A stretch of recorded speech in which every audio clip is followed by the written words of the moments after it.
ಇವತ್ತು ಮಸಾಲ ರಾಗಿ ರೊಟ್ಟಿ ಮಾಡೋ ವಿಧಾನ ಹೇಳ್ಕೊಡ್ತೀನಿ. ಇದು ಬಳಿಯೋ ರೊಟ್ಟಿ, ಹೆಂಚಿನ ಮೇಲೆ ಹಾಗೆ ಬಳಿಯೋದು ಯಾವ ರೀತಿ ಅಂತ ತೋರಿಸ್ಕೊಡ್ತೀನಿ. ಅದಕ್ಕೆ ಬೇಕಾಗೋಂಥ ಸಾಮಗ್ರಿಗಳು: ಮೊದಲಿಗೆ ರಾಗಿ ಹಿಟ್ಟು 2 ಕಪ್ ರಾಗಿ ಹಿಟ್ಟು, ಒಂದು ಸ್ವಲ್ಪ ಗೋಧಿ ಹಿಟ್ಟು, ಮತ್ತು ಈ ಮಸಾಲನಲ್ಲಿ ಈರುಳ್ಳಿ, ಹೆಚ್ಚಿರೋ ಈರುಳ್ಳಿ, ಸಬ್ಸಿಗೆ ಸೊಪ್ಪು, ಕ್ಯಾರೆಟ್ ತುರಿ, ಕರಿಬೇವಿನ ಸೊಪ್ಪು. ಇದು ಕರಿಬೇವು ನಾನು ನನ್ನ ಮನೆಯಲ್ಲಿ ಬೆಳೆದಿರೋ ಅಂಥದ್ದು. ಸ್ವಲ್ಪ ಒಂದೇ ಒಂದು ಹಸಿಮೆಣಸಿನ್ಕಾಯಿ, ಸ್ವಲ್ಪ ಎಳ್ಳು, ಮೆಂತ್ಯ ಪುಡಿ, ಮತ್ತು ಇದು ಜೀರಾ ಪುಡಿ, ರುಚಿಗೆ ತಕ್ಕಷ್ಟು ಉಪ್ಪು. ರಾಗಿ ರೊಟ್ಟಿಗೆ ಹಿಟ್ಟನ್ನು ಯಾವ ರೀತಿ ತಯಾರು ಮಾಡ್ಕೊಬೇಕು ಅಂತ ತೋರಿಸ್ತೀನಿ. 2 ಕಪ್ಪು, 1 ಕಪ್ ಹಾಕಿದ್ದೀನಿ, ಮತ್ತೊಂದು ಕಪ್ ಹಾಕ್ತಾಯಿದ್ದೀನಿ. ಗೋಧಿ ಹಿಟ್ಟು, ಉಪ್ಪು, ಕ್ಯಾರೆಟ್ ತುರಿ ಹಾಕ್ಕೊಂಡಿದ್ದೀನಿ, ಈರುಳ್ಳಿ ಹಾಕ್ತಾ ಇದ್ದೀನಿ, ಸಬ್ಸಿಗೆ ಸೊಪ್ಪು,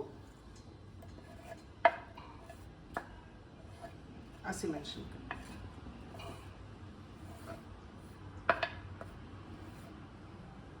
ಅರ್ಧ ಟೀ ಸ್ಪೂನಷ್ಟು ಮೆಂತ್ಯ ಪೌಡರು, ಮತ್ತು ಜೀರಾ ಪೌಡರು 1 ಟೀ ಸ್ಪೂನಷ್ಟು. ಇದು ಸ್ವಲ್ಪ ಜೀರಿಗೆ ಹಾಕೋದ್ರಿಂದ, ಜೀರಿಗೆ ಮೆಂತ್ಯ ಡೈಜೆಷನ್ಗೆ ಒಳ್ಳೆಯದು.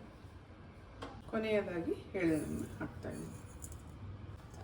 ಇವಾಗೆಲ್ಲ ಇದು ಮಿಕ್ಸ್ ಮಾಡಿಕೊಂಡು ನೀರು ಹಾಕ್ತಾಯಿದ್ದೀನಿ. ನೀರು ಹಾಕಿ ಕಲಿಸ್ಬಿಡೋಣ.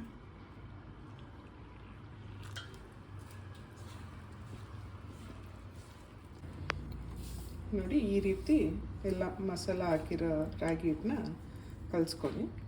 ಹೆಂಚು ಮೇಲೆ ಬಳಿಬೇಕು ನಾವು. ಕಾಯ್ದಿರೋ ಅಂಥ ಹೆಂಚು, ಕಬ್ಬಿಣದ ಹೆಂಚು, ದಪ್ಪ ತಳ ಇರುತ್ತಲ್ಲ, ಆ ಹೆಂಚನ್ನ ಇಟ್ಕೊಳ್ಳೋಣ. ನೋಡಿ, ಕಾಯ್ದಿದೆ ಹೆಂಚು. ಇವಾಗ ನಾನು ರೊಟ್ಟಿ ಹಾಕ್ತೀನಿ. ಸ್ವಲ್ಪ ನೀರನ್ನ ಮಾಡಿಬಿಟ್ಟು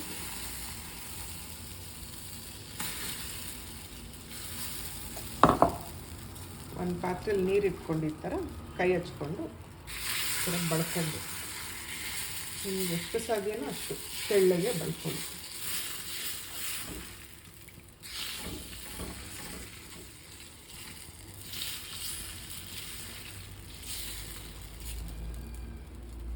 ಇವಾಗ ಒಂದು ತಟ್ಟೆ ಇದ್ರ ಮೇಲೆ ಮುಚ್ಚಬೇಕು.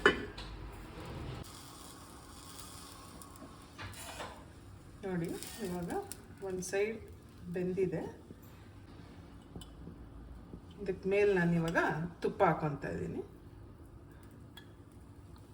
ತುಪ್ಪ ಹಾಕ್ಕೊಂಡು ಮಗ್ಚಾಕೊಬೇಕು. ನೋಡಿ, ಒಂದು ಸ್ವಲ್ಪನೂ ಹೆಂಚಿಗೆ ಕಚ್ಚಿಲ್ಲ, ನೀಟಾಗಿ ಎದೊಳ್ತು. ರೊಟ್ಟಿ ಆಗಿದೆ, ತಟ್ಟೆಗೆ ಸರ್ವ್ ಮಾಡ್ಕೊತಾ ಇದ್ದೀನಿ. ಇದನ್ನು ಬೇಕಾದ್ರೆ ಹಾಗೆ ತಿನ್ಬೋದು, ಇಲ್ಲ ಅಂದರೆ ಚಟ್ನಿ ಪುಡಿ, ಉಪ್ಪಿನಕಾಯಿ ಮತ್ತು ಮೊಸರು ಜೊತೆನೂ ತಿನ್ಬೋದು. ಯಾಕೆಂದರೆ ಮಸಾಲ ಮುಂಚೆನೇ ಹಾಕಿರೋದ್ರಿಂದ ಎಲ್ಲ ಕಾಯಿ ತುರಿ. ರೊಟ್ಟಿ ಮೇಲೆ ಸ್ವಲ್ಪ ತುಪ್ಪ ಹಾಕ್ಕೊತಾ ಇದ್ದೀನಿ, ಮತ್ತು ಉಪ್ಪಿನಕಾಯಿ,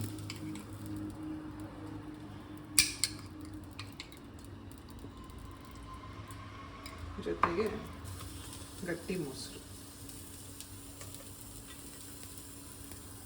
ಇದರಲ್ಲಿ ಕ್ಯಾರೆಟ್ ತುರಿ, ಸೊಪ್ಪು ಮತ್ತು ಈರುಳ್ಳಿ ಎಲ್ಲ ಇರೋದ್ರಿಂದ ಮಕ್ಕಳು ಏನೋ ಸೊಪ್ಪು ತಿನ್ನಲ್ಲ, ತರಕಾರಿ ತಿನ್ನಲ್ಲ ಅಂತ ಗಲಾಟೆ ಮಾಡ್ತಾರಲ್ಲ, ಮಿಕ್ಸ್ ಮಾಡಿಕೊಟ್ರೆ ಆರೋಗ್ಯವಾಗಿರುತ್ತೆ. ನಿಮಗೂ ಈ ರೆಸಿಪಿ ಇಷ್ಟ ಆಗಿದ್ದಲ್ಲಿ ಕಮೆಂಟ್ ಸೆಕ್ಷನಲ್ಲಿ ನಿಮ್ಮ ಅಭಿಪ್ರಾಯ ತಿಳಿಸಿ.